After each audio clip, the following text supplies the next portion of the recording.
कुमार सुशील जहांगीर। आज हम कक्षा 11 के चैप्टर नंबर 12 कार्बनिक रसायन कुछ आधारभूत सिद्धांत एवं तकनीकों के बारे में डिस्कस करेंगे। इससे पहले हमने 12th केमिस्ट्री के चैप्टर को डिस्कस किया था।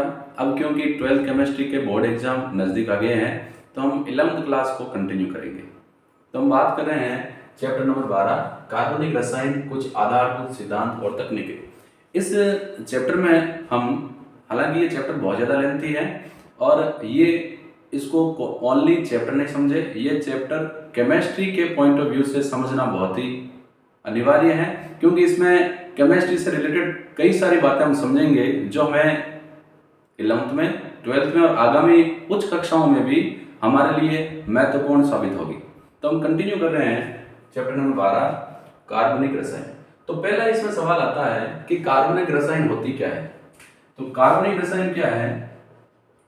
ये रसायन विज्ञान की शाखा है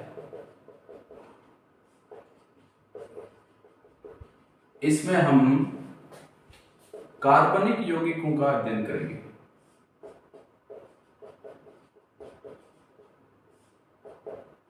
तो रसायन विज्ञान की वह शाखा जिसमें कार्बनिक यौगिकों का अध्ययन किया जाता है कार्बनिक रसायन कहलाती है। अब यहां एक सिद्धांत आता है जिसको हम बोलते हैं जैव शक्ति सिद्धांत।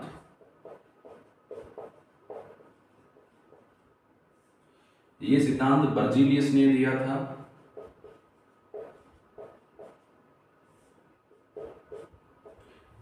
बर्जीलियस के अनुसार कार्बनिक यौगिकों के निर्माण के लिए जीव जंतुओं में उपस्थित जैव शक्ति जिम्मेदार होती है। इसका मतलब ये हुआ कि जीव जंतुओं में जो जैव शक्ति है उसी से कार्बनिक यौगिकों का निर्माण होता है। हम कार्बनिक यौगिकों को प्रयोगशाला में निर्मित नहीं कर सकते। इसके बाद एक वैज्ञानिक आता है जिसका नाम है हॉलर। हॉलर ने एक कार्बनिक पदार्थ से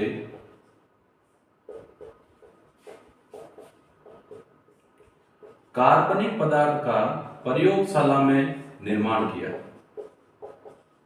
हॉलर ने एक कार्बनिक पदार्थ से कार्बनिक पदार्थ का प्रयोगशाला में निर्माण करके बर्जीलियस के जैव शक्ति सिद्धांत का खंडन किया।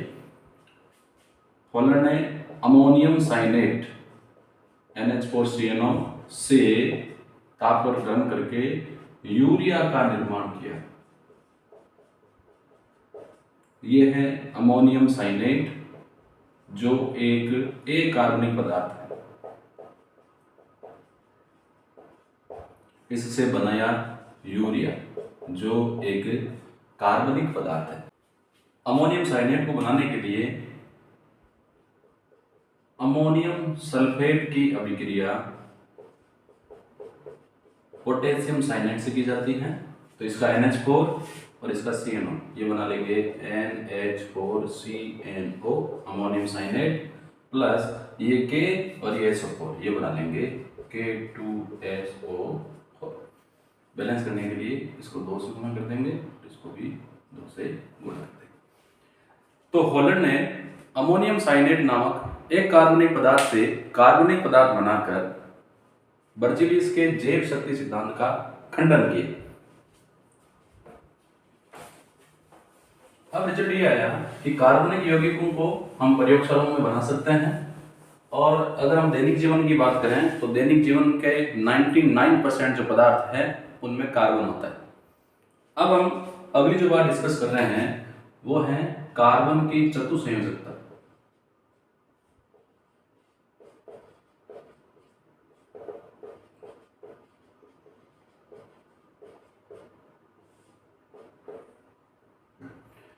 जैसा कि हमें पता है कि कार्बन वर्ग नंबर 14 का तत्व है और वर्ग नंबर 14 के बाह्यतम कोश में 4 इलेक्ट्रॉन होते हैं। अगर कार्बन की बात करें तो ये नंबर 6 पर है, 1s2 2s2 2p2। तो बाहर वाले कोश में कार्बन के पास 4 इलेक्ट्रॉन है, इसीलिए इसकी संयोजकता 4 होती है। कार्बन की चतुसंयोजकता में कार्बन किस प्रकार बंध बनाता है और ये किस प्रकार व्यवस्थित रहते हैं, इसको समझाने के लिए दो सिद्धांत आए थे। पहला है केकुले का सिद्धांत।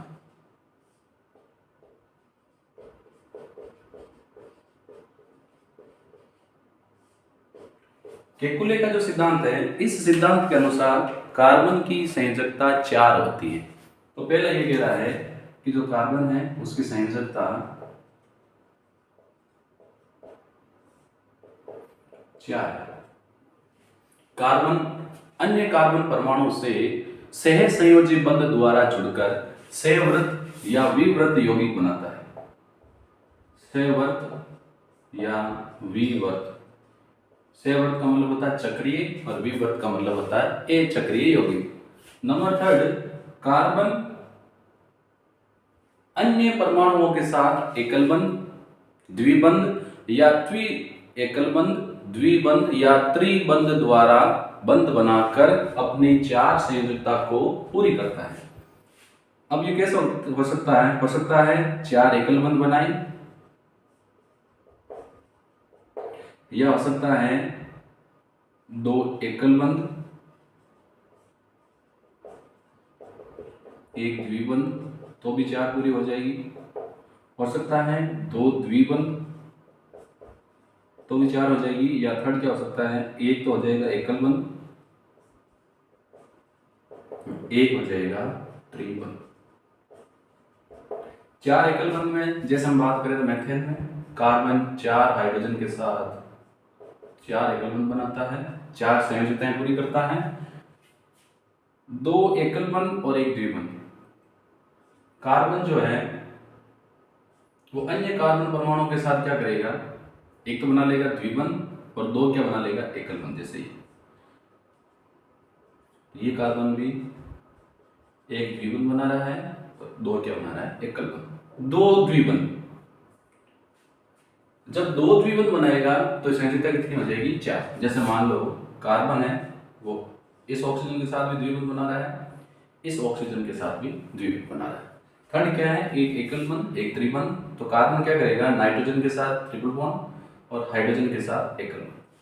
तो केकुले के अनुसार कार्बन अपने 4 संयोजकता पूरी करने के लिए 4 एकल बंध बना सकता है, 2 द्विबंध बना सकता है, 1 द्विबंध, 2 एकल बंध बना सकता है, या 1 एकल बंध और 1 त्रिबंध बना सकता है।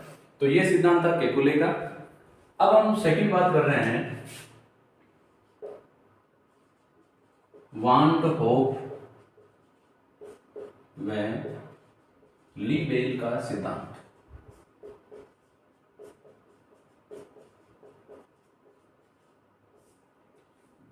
वान और लीबेल का सिद्धांत, इस सिद्धांत के अनुसार कार्बन जब 4 एकल बंध बनाता है तो उसकी 3 प्रकार की संरचनाएं संभावित है।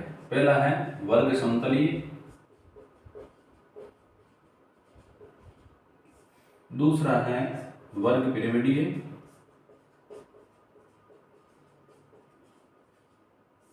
और तीसरी है चतुष्फलकीय।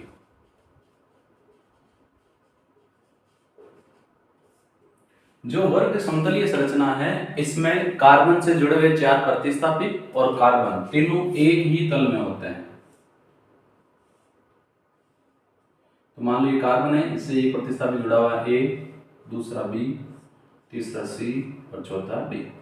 तो चारों प्रतिस्थापी कार्बन एक ही तल में होंगे। वर्ग पिरामिडीय में कार्बन से जुड़े चारों प्रतिस्थापी एक तल में होते हैं, लेकिन कार्बन इस तल के ऊपर या नीचे हो सकता है। ये भी से जुड़ा हुआ, ये भी से जुड़ा हुआ, ये भी से जुड़ा हुआ, ये से जुड़ा हुआ। ये मान लो ए बी सी डी। तो 4 प्रतिस्थापी एक तल में है, कार्बन क्या है इस तल के ऊपर भी हो सकता है या क्या हो सकता है, तल के नीचे। चतुष्फलकीय संरचना में कार्बन से जुड़े 4 प्रतिस्थापी सम चतुष्फलक के 4 शीर्षों पर स्थित होते हैं और कार्बन इस चतुष्फलक के केंद्र में होता है। जैसे मान लो ये कार्बन है, पहला, दूसरा, तीसरा, चौथा, ए बी सी डी। ये चारों प्रतिस्थापी चतुष्फलक के 4 कॉर्नर पर हैं और कार्बन क्या है इनके सेंटर में। यहाँ जो एंगल होता है वो होता है 109 डिग्री 28 मिनट। बाद में प्रयोग द्वारा ये पुष्टि हुई कि कार्बन जब 4 सहसंयोजी बंध बनाता है, एकल बंध बनाता है, तो ना तो संरचना वर्ग समतलीय होती है, ना ही पिरामिडीय होती है, उसकी संरचना चतुष्फलकीय होती है। तो अगर वान टॉप ली बेल सिद्धांत का अगर हम कंक्लूजन या रिजल्ट निकालें तो ये निकलता है, इस सिद्धांत के अनुसार कार्बन की संरचना चतुष्फलकीय होती है, कार्बन के चारों प्रतिस्थापी चतुष्फलक के शीर्ष पर स्थित होते हैं और कार्बन इस समचतुष्फलक के केंद्र में स्थित होता है। बंध कोण 109 डिग्री 28 मिनट होता है। तो ये दो जो सिद्धांत हैं, ये कार्बन की 4 संयोजकता को किस प्रकार पूरी होती है और किस प्रकार उसकी संरचना होती है उसको स्पष्ट करते हैं। अब हम बात करेंगे कार्बनिक यौगिकों की आकृतियां, कि कार्बन जब अन्य परमाणुओं से बॉन्ड बनाता है तो कैसी आकृतियां उनकी होगी। तो बात है कार्बनिक यौगिकों की आकृतियां। कार्बनिक यौगिकों की आकृतियों को हम संकरण से समझा सकते हैं। तो पहला जो हम ले रहे हैं वो है sp3 संकरण। इसमें एक S और 3 p कक्षक, एक तो भाग लेगा एक S और 3 p कक्षक परस्पर संकरण कर समान ऊर्जा समान आकृति के 4 नए sp3 कक्षक बनाता है। जब संकरण sp3 होता है तो संरचना होती है चतुष्फलकीय, संरचना हो जाएगी चतुष्फलकीय। जैसे मेथेन में एक कार्बन अन्य 4 हाइड्रोजन से चतुष्फलकीय आकृति में व्यवस्थित होता है। बंध कोण होता है 109 डिग्री 28 मिनट। अब यहाँ क्या होगा, ये जो बंध बन रहा है ये कार्बन का जिसमें भाग ले रहा है sp3 कक्षक और हाइड्रोजन का भाग ले रहा है s कक्षक। तो sp3 s अतिव्यापन से 1 सिग्मा 2 सिग्मा 3 सिग्मा और 4 सिग्मा बंध बनते हैं। दूसरा जो संकरण है जो कार्बन अपने यौगिकों में दर्शाता है वो है sp2 संकरण। यहां कुल जैसे कि 3 कक्षक हैं तो एक तो s और 2 p कक्षक मिलकर समान ऊर्जा समान आकृति के 3 sp2 संकरित कक्षक बनाएंगे। जैसे हम बात करेंगे एथीन की, तो एथीन में क्या होगा, कार्बन कार्बन के मध्य द्विबंध होता है और हर कार्बन 2 हाइड्रोजन से एकल बंध से जुड़ा होता है। मैं बता दूं कि संकरण ज्ञात करने के लिए सिग्मा बंध और लोन पेयर इलेक्ट्रॉनों की संख्या गिनी जाती है, पाई बंध इसमें गिने नहीं जाते। तो ये जो डबल बॉन्ड है इसमें एक होता है पाई, एक होता है सिग्मा। तो कार्बन ने एक सिग्मा कार्बन के साथ बनाया, 2 किसके साथ बनाए, हाइड्रोजन के साथ। कुल कक्षक हो गए 3, तो इसका संकरण भी sp2, ऐसे इसका संकरण भी क्या हो जाएगा sp2। जब संकरण sp2 कार्बन का संकरण sp2 होता है तो संरचना समतल त्रिकोणीय होती है। तीसरा जो संकरण है वो है sp संकरण। इसमें कार्बन का एक s और एक p कक्षक, एक s व एक p कक्षक मिलकर 2 नए sp संकरित कक्षक बनाता है। जैसे एथाइन, तो एथाइन में कार्बन और कार्बन के मध्य ट्रिपल बॉन्ड होता है और प्रत्येक कार्बन एक हाइड्रोजन के साथ सिग्मा बंध बनाता है। तो एक सिग्मा, तो ये कार्बन एक सिग्मा हाइड्रोजन के साथ बना रहा है। अब देखो ट्रिपल बॉन्ड में 2 पाई होते हैं, एक सिग्मा, तो एक सिग्मा यहाँ, एक सिग्मा इस कार्बन के साथ 2 सिग्मा बना रहा है, तो दोनों कार्बन का संकरण हो जाएगा sp। अब यहाँ पाई बंध की जब बात करें तो जैसे यहाँ भी एक पाई बंध बन रहा है और sp में भी एक पाई बंध बन रहा है। जैसा कि हमें पता है कि कार्बन में अगर हम संकरण की बात करें तो इसमें देखो इलेक्ट्रॉनिक विन्यास अगर लें कार्बन का तो 2s और 2p ये तो सामान्य होता है, लेकिन कार्बन जब उत्तेजित अवस्था में जाता है तो हो जाता है 2s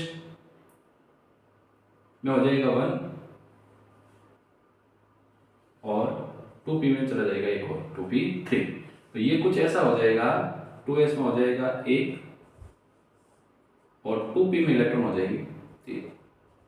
अब यहाँ जो संकरण sp2 है उसमें एक तो भाग ले रहा है s और 2 भाग ले रहा है p। ये जो तीसरा कक्षक है जो संकरण में भाग नहीं ले रहा है असंकृत कक्षक, तो इस कार्बन का भी असंकृत p कक्षक और इस कार्बन का भी असंतृप्त पी कक्षक, ये समपार्श्विक अतिव्यापन करेंगे और किसका निर्माण करेंगे, पाई बंध का।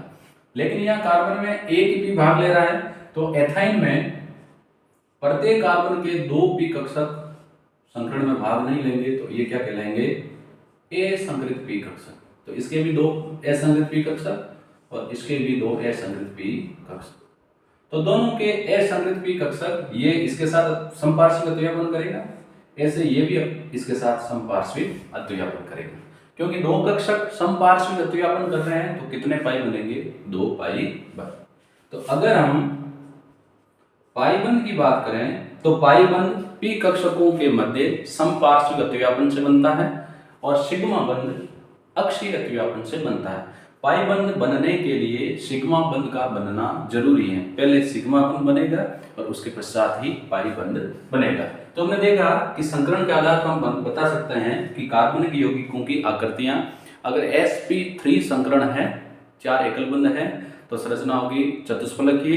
अगर sp2 संकरण है, 2 एकल बंध 1 द्विबंध है तो संरचना होगी समतल त्रिकोणीय। और sp संकरण है जिसमें एक ट्रिपल बॉन्ड एक सिंगल बॉन्ड है तो संरचना होगी रेखीय। तो ये हमने बात कर ली कार्बनिक यौगिकों की आकृतियों की।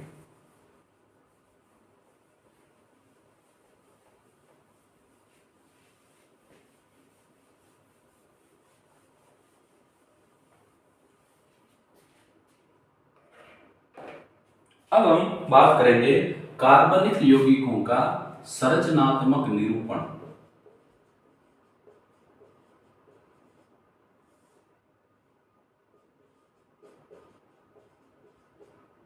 अर्थात जब कार्बनिक यौगिकों को हम संरचना बनाएंगे तो कितनी प्रकार की संरचनाएं संभव है। तो कार्बनिक यौगिकों की संरचना समझने से पहले ये बात ध्यान रखने वाली है कि अगर एकल बंध है तो उसको हम सिंगल लाइन से, द्विबंध है तो उसको हम डबल लाइन से, और अगर त्रिबंध है तो उसको हम 3 लाइन से रिप्रेजेंट करते हैं। इससे पहले भी हमने लुईस संरचना पढ़ ली है जिसमें विभिन्न प्रकार के परमाणु के ऊपर बिंदु के रूप में उसके इलेक्ट्रॉन दिखाए जाते हैं। कार्बनिक यौगिकों के संरचनात्मक निरूपण की बात करें तो 3 प्रकार से संभव है। पहला है पूर्ण संगनित सूत्र,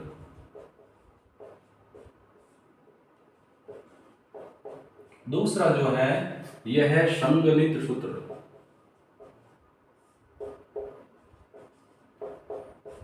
और तीसरा है अबंध रेखा संरचना सूत्र।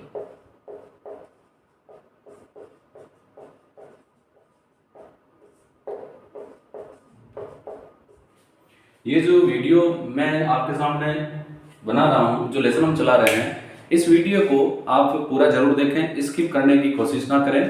क्योंकि ये वीडियो जो भी हम वीडियो देखते हैं, अगर जब तक हम वीडियो पूरा नहीं देखते हैं तो हमें पता नहीं चलता है कि किस प्रकार चीज़ें होती हैं। स्किप करके देखते हैं तो हम फास्ट कई बार देखने की कोशिश करते हैं आगे क्या हो रहा है, लेकिन क्योंकि हम इनिशियल स्टेज में हैं तो हमें पूरा वीडियो ध्यानपूर्वक देखना चाहिए और प्रयास करें कि साथ साथ आप भी कॉपी में नोट्स लिखते जाएं। पूर्ण संगनित जो सूत्र है इसकी बात करते हैं।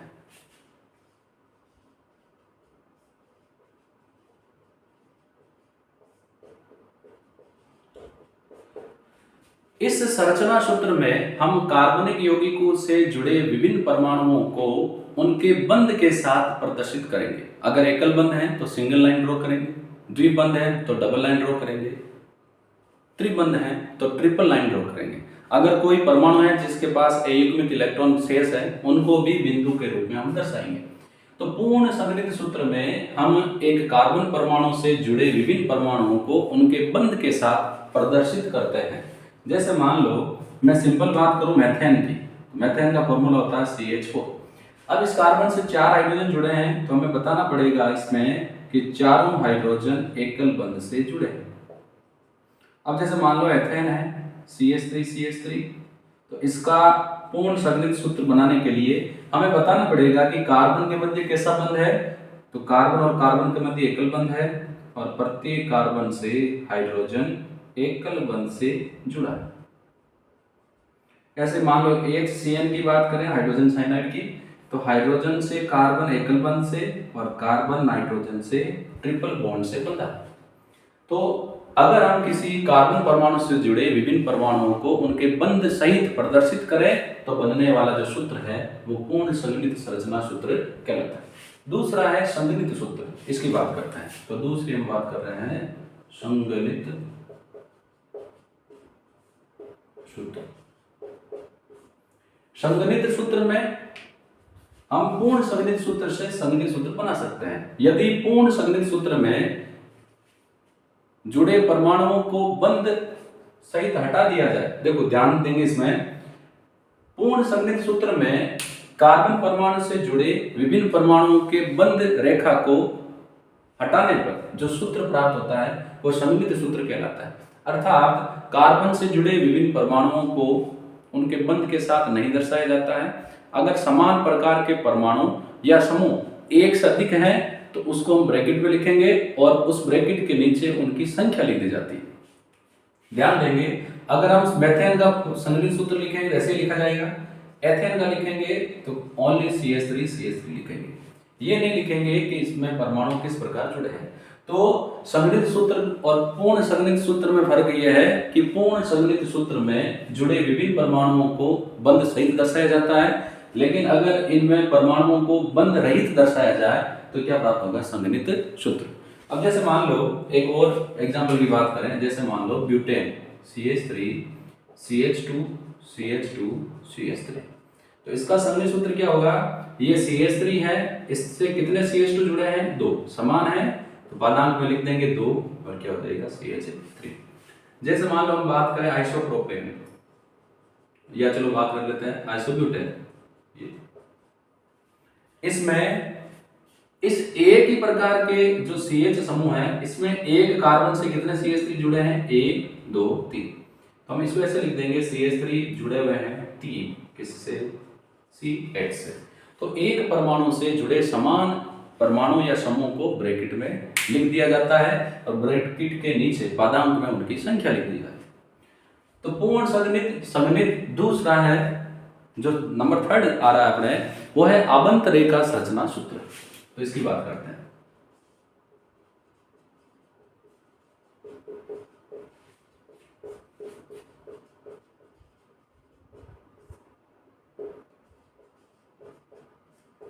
आबंत रेखा जो संरचना सूत्र है, इसमें कार्बन और कार्बन के मध्य बंधों को नहीं दर्शाया जाता है। इसमें विभिन्न यौगिकों को तिरछी लाइन से प्रदर्शित किया जाता है। अब जैसे मान लो हम बात करें CH3 CH3, ये क्या है? एथेन। इसका अगर हम बनाएं, जैसे मान लो हम बात करें, चलो इसको हम प्रोपेन तक बढ़ाएं CH2 CH3, तो इसकी संरचना बन जाएगी कुछ यूं। तो आबंत रेखा संरचना सूत्र में एंड वाली जो लाइन है वो किसको रिप्रेजेंट करती है? CH3 को। और जितने भी कॉर्नर होते हैं वो कॉर्नर किसको प्रदर्शित करते हैं? कार्बन को। इसमें कार्बन कार्बन के मध्य बंध को एक सीधी लाइन से दर्शाया जाता है। अगर द्विबंध है तो हम एक लाइन और खींच देंगे, त्रिबंध है तो हम एक लाइन और खींच देंगे। तो आबंत रेखा संरचना सूत्र में कार्बन कार्बन के मध्य बंध को एक सीधी लाइन से प्रदर्शित किया जाता है और इसमें यौगिकों को तिरछी लाइन से प्रदर्शित किया जाता है। अब मान लो जैसे और एक बात करें, जैसे ब्यूटेन है तो इसमें क्या करेंगे? 1 2 3 4 तिरछी लाइन खींचेंगे। ये C को बता रहा है, ये C को बता रहा है, ये भी C को बता रहा है, ये भी C को। अब सवाल ये आता है कि हाइड्रोजन कैसे पता चलेंगे? तो मैं ये भी यहाँ बता रहा हूँ कि कार्बन से जुड़े हाइड्रोजन को आबंत रेखा संरचना सूत्र में नहीं दर्शाया जाता। कार्बन की वैलेंसी पूरी करके हमें देखना पड़ता है कि एकल बंध है तो किस प्रकार उसकी वैलेंसी पूरी होगी। जैसे ये कार्बन है, ये एक एकल बंध यहाँ बना रहा है, एक यहाँ बना रहा है, 2 बंध बना चुका है, तो इसका मतलब इससे कितना हाइड्रोजन जुड़े हैं? 2। इससे कितने जुड़े हैं? 3। इससे भी कितने जुड़े हैं? 3। लेकिन इससे कितने जुड़े हैं? 2। अब मान लो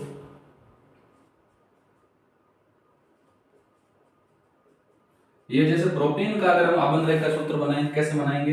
1 2 3, यहाँ कार्बन और कार्बन के मध्य डबल बॉन्ड है तो ये हो जाएगा।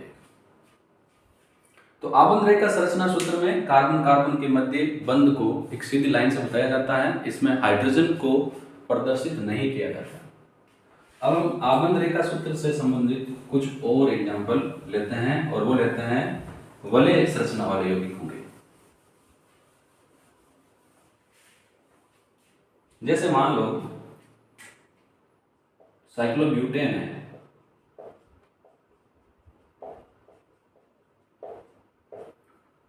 इसका अगर हम आबंध रेखा सूत्र बनाएंगे क्या करेंगे, देखो 4 कार्बन है तो इसको और खींचेंगे और इनको मिला देंगे, ये किसका बन गया, साइक्लोब्यूटेन का। अगर मान लो साइक्लोपेंटेन का है तो ये हम बना रहे हैं साइक्लोपेंटेन। तो इसमें 5 कार्बन है तो इसका आबंध रेखा सूत्र बन जाएगा, ये हो जाएगा इसका आबंध रेखा सूत्र। ऐसे मान लो साइक्लोहेक्सेन है,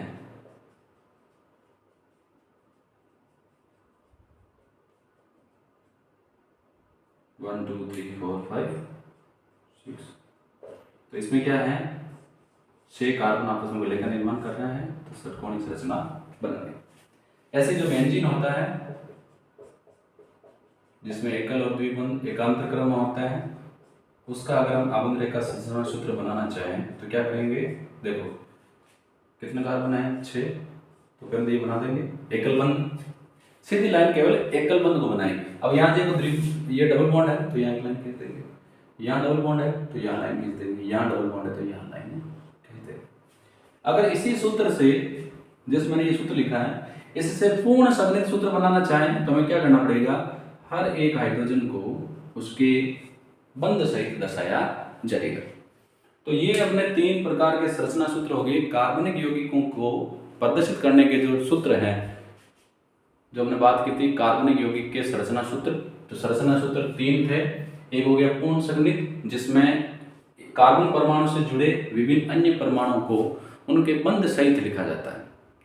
दूसरा था संगणित संरचना सूत्र, इसमें कार्बन परमाणु से जुड़े विभिन्न परमाणुओं को बंध रहित दर्शाया जाता है और समान प्रकार के परमाणु या परमाणुओं का समूह जुड़ा होने पर उसको ब्रैकेट में लिखकर उसके नीचे पादांक में उसकी संख्या लिखी जाती है। तीसरा आबंध रेखा संरचना सूत्र, इसमें कार्बन और कार्बन के मध्य बंध को एक सीधी लाइन से दर्शाया जाता है और इसमें कार्बनिक यौगिकों को तिरछी लाइनों से प्रदर्शित किया जाता है।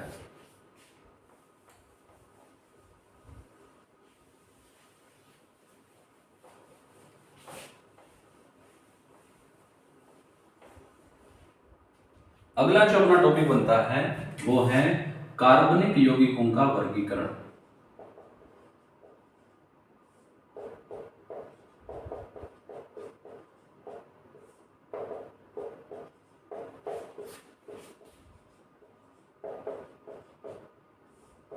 हमने शुरू में बात की थी कि कार्बन अन्य कार्बन परमाणुओं से जुड़कर सेवृत विवृत यौगिक बना सकता है। इसको हम बोलते हैं कार्बन का संकलन का गुण।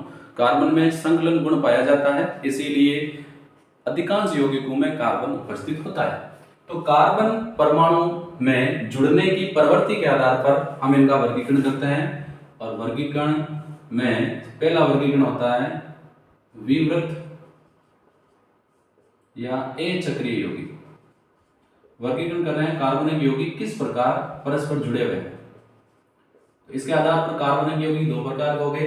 पहला कौन सा है, विवृत या अचक्रीय, दूसरा है सेवृत या चक्रीय कार्बनिक यौगिक। अब देखो जो विवृत या अचक्रीय कार्बनिक यौगिक हैं इनको हम एलिफेटिक यौगिक भी कहते हैं। एलिफेटिक जो नाम है लैटिन भाषा के नाम से आया है। इसमें एली का मतलब होता है जानवर और फेट का मतलब होता है वसा। ये सबसे पहले जानवरों की वसा से प्राप्त किए गए थे, इसीलिए इनको एलिफेटिक यौगिक भी कहते हैं। विवृत या अचक्रीय यौगिक में ऐसे यौगिक जिनमें कार्बन परमाणु परस्पर सीधी श्रृंखला में जुड़े हो, किसी भी प्रकार का वलय संरचना नहीं बनाते, उनको विवृत या अचक्रीय यौगिक कहते हैं। विवृत का मतलब होता है चक्र से रहित।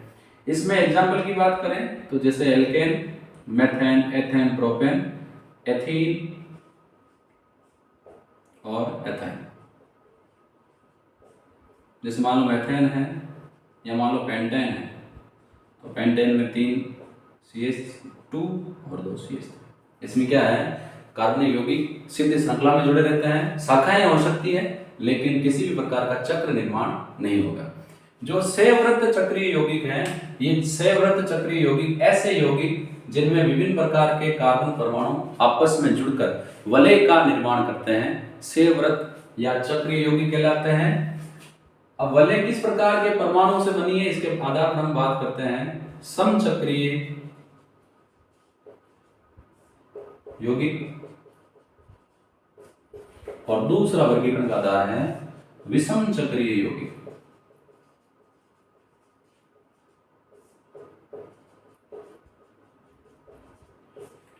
यदि कार्बनिक यौगिकों में वलय का निर्माण केवल कार्बन परमाणु से हो तो समचक्रीय यौगिक कहलाते हैं। तो वलय में क्या होंगे, केवल कार्बन परमाणु, कार्बन से हालांकि हाइड्रोजन जुड़े हैं लेकिन वलय जो बनेगी उसमें कार्बन कार्बन के मध्य बंध से बनेगी। समचक्रीय जो यौगिक है इसमें वलय का निर्माण केवल कार्बन परमाणु से होता है और ये 2 प्रकार के होते हैं, एलिसाइक्लिक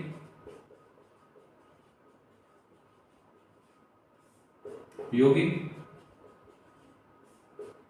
और दूसरा है एरोमेटिक यौगिक।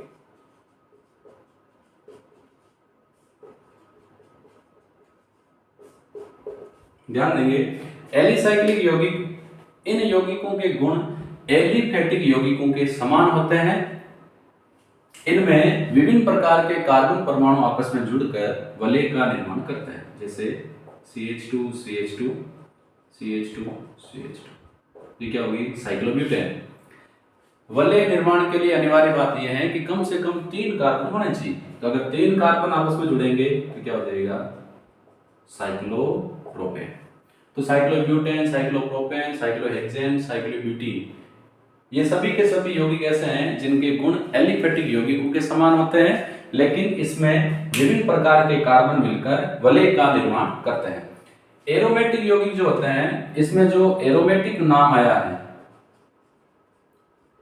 ये इसकी विशिष्ट प्रकृति के कारण आया है। एरोमा वर्ड जो होता है, एरोमा का मतलब होता है विशिष्ट गंध। एरोमेटिक यौगिकों की विशिष्ट गंध होती है, इसीलिए इनको एरोमेटिक यौगिक कहते हैं। एरोमेटिक यौगिकों में बेंजीन वलय होती है और कई यौगिकों में बेंजीन वलय नहीं होती। अब देखो, एरोमेटिक यौगिकों की एक तो विशिष्ट गंध होती है, इसमें एकल और द्विबंध एकांतर क्रम में पाए जाते हैं। अब कुछ यौगिक ऐसे होते हैं जिनमें बेंजीन वलय होती है, कुछ में नहीं होती। इसके आधार पर एरोमेटिक यौगिकों को 2 भागों में डिवाइड करते हैं, एक होता है बेंजीनोइड और दूसरा जो है वो है नॉन बेंजीनोइड। ऐसे एरोमेटिक यौगिक जिनके पास बेंजीन वलय पाई जाती है वो बेंजीनोइड कहलाते हैं। अब बेंजीनोइड में जैसे बेंजीन,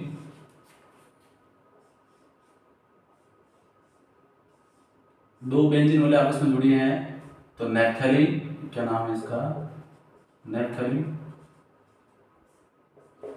ये क्या है, बेंजीन। और 3 बेंजीन वलय आपस में अगर जुड़ी हो तो हो जाएगा एंथ्रासीन। और ऐसे यौगिक जिनकी संरचना बेंजीन जैसी नहीं होती, एरोमेटिक होते हैं, उनको हम बोलते हैं नॉन बेंजीनोइड, जैसे ट्रोपोलोन।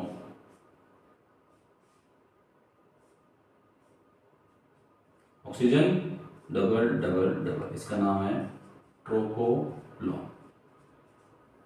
यहाँ ध्यान रखें, ऐसा नहीं समझे कि यहाँ ऑक्सीजन है, यहाँ कार्बन से डबल बॉन्ड से कौन जुड़ा है, ऑक्सीजन। तो इसकी संरचना बेंजीन जैसी नहीं होती लेकिन फिर भी एरोमेटिक है, इसको हम बोलेंगे नॉन बेंजीनोइड। और संवृत और चक्रीय यौगिकों की जो दूसरी क्लास है विषम चक्रीय यौगिक, ऐसे यौगिक जिसमें वलय में कार्बन के अलावा अन्य यौगिक भी उपस्थित हो, विषम चक्रीय यौगिक कहलाते हैं। जैसे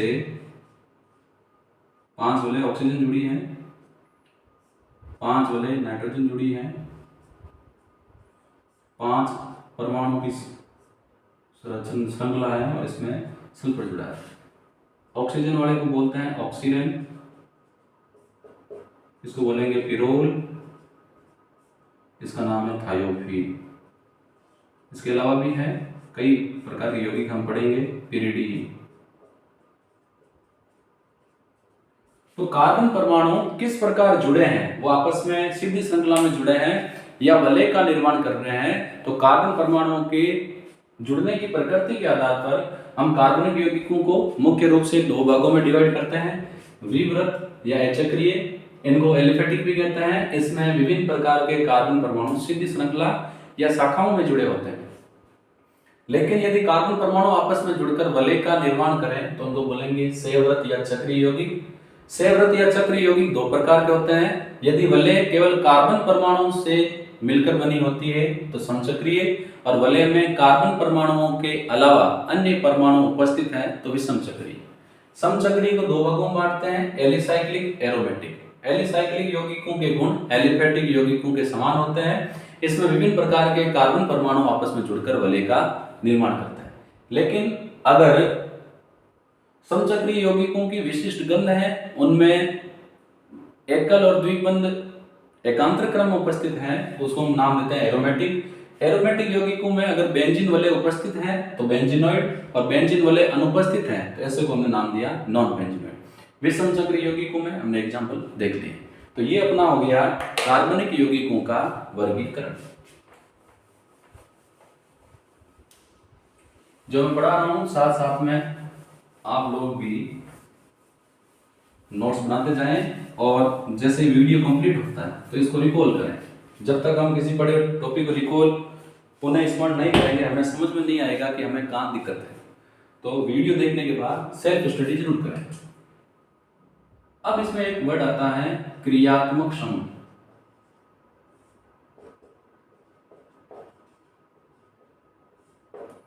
क्रियात्मक समूह होता है परमाणु या परमाणुओं का समूह जो किसी यौगिक में उपस्थित होकर उसके विशिष्ट रासायनिक गुण प्रदर्शित करते हैं, क्रियात्मक समूह कहलाते हैं। जैसे मान लो ऑक्सीजन है, दोनों साइड एकल बंध है, तो ये एक प्रकार का क्रियात्मक समूह है जिसका नाम है ईथर। सिंगल बॉन्ड फ्री है, ऑक्सीजन से हाइड्रोजन जुड़ा है, तो ये भी क्रियात्मक समूह है, इसका नाम है अल्कोहल। अगर COOH है तो इसका क्रियात्मक समूह का नाम हो जाएगा कार्बोक्सिलिक अम्ल। कई प्रकार के क्रियात्मक समूह हैं, जब हम नामकरण कर पढ़ेंगे तो हम वहां इनका डिस्कशन करेंगे। तो परमाणु या परमाणुओं का समूह जो किसी यौगिक में उपस्थित होकर उसके विशिष्ट रासायनिक गुणों को प्रदर्शित करते हैं, क्रियात्मक समूह कहलाते हैं। अब सेकंड जो वर्ड है वो आता है सजातीय श्रेणी।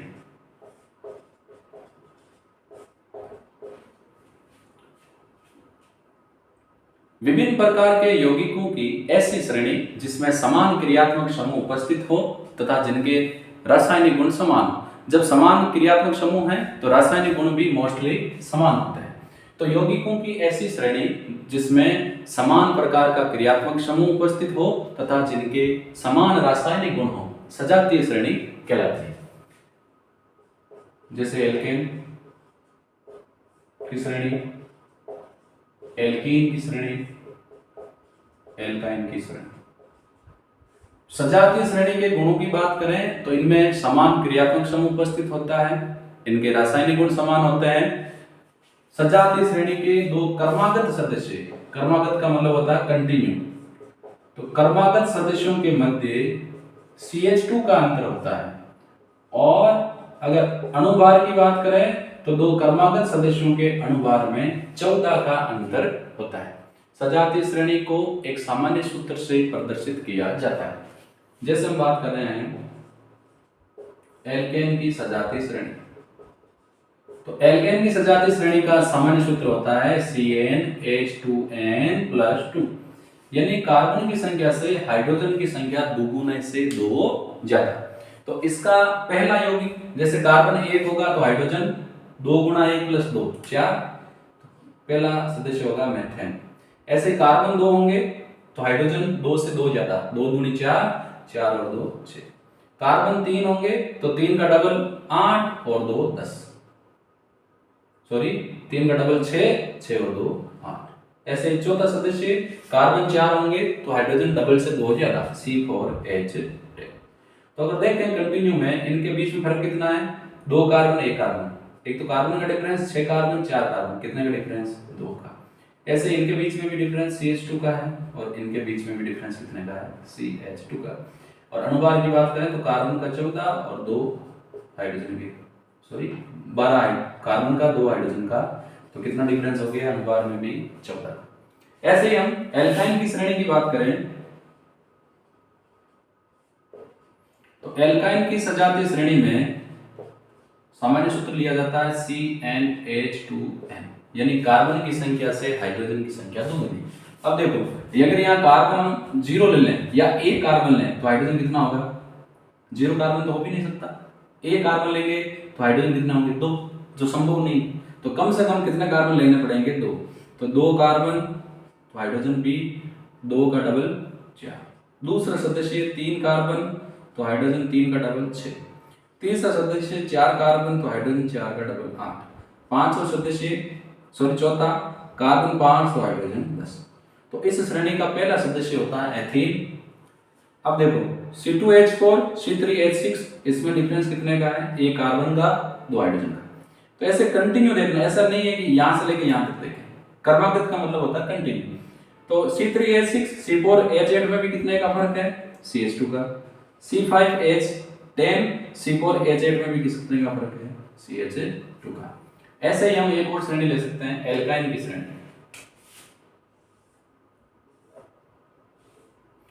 तो एल्काइन की जो श्रेणी होती है इसका सामान्य फॉर्मूला होता है CnH2n-2, यानी कार्बन की संख्या से हाइड्रोजन की संख्या दुगुने से 2 कम।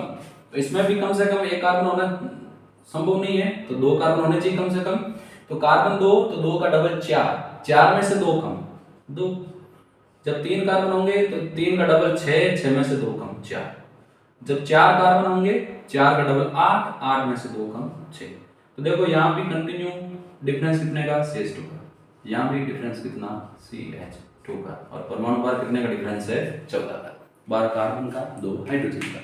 तो विभिन्न यौगिकों की ऐसी श्रेणी जिसमें समान क्रियात्मक समूह हो तथा जिनके रासायनिक गुण समान हो उसको हम क्या बोलते हैं, सजातीय श्रेणी। ऐसे कई क्रियात्मक समूह हैं, जैसे हम मान लो एल्कोहल की श्रेणी की बात करें, जरूरी नहीं है हम एल्काइन की बात करें। तो एल्कोहल की जो श्रेणी है इसका पहला सदस्य होता है मेथनॉल CH3OH, दूसरा सदस्य होता है एथेनॉल C2H5OH, तीसरा सदस्य होता है प्रोपेनॉल C3H7OH। अब देखो यहाँ भी डिफरेंस कितने का है, OH तो सेम है, कार्बन 2 कार्बन 1, एक कार्बन का, कार्बन 5 कार्बन 3, कितने का, CH2 का। तो यहाँ भी कितने का फर्क है, CH2 का। तो इस वीडियो में हमने क्या पढ़ा है इसको हम वापस रिकॉल कर लेते हैं। ये वीडियो हमने स्टार्ट किया चैप्टर नंबर 12 का, जिसमें हमने सबसे पहले पढ़ा बर्ज़ेलिस का जैव शक्ति सिद्धांत। फिर हमने कार्बन की चतुष्ट संयोजकता से रिलेटेड केकुले और वॉन ऑफ लीवेल का सिद्धांत पढ़ा। फिर हमने कार्बनिक यौगिकों की आकृतियों की बात की। फिर हमने कार्बनिक यौगिकों का संरचना सूत्र बनाया, आप पूर्ण संघनित, सघनित और आबंध रेखा सूत्र। इसके बाद हमने कार्बनिक यौगिकों का वर्गीकरण और फिर हमने क्रियात्मक समूह और सजातीय श्रेणी की बात की। तो अगर मेरे जो वीडियो मैं अपलोड कर रहा हूँ अगर आपको अच्छे लगते हैं तो मेरे चैनल को और वीडियोज़ को शेयर, लाइक और सब्सक्राइब जरूर करें। हम फिर मिलेंगे, धन्यवाद।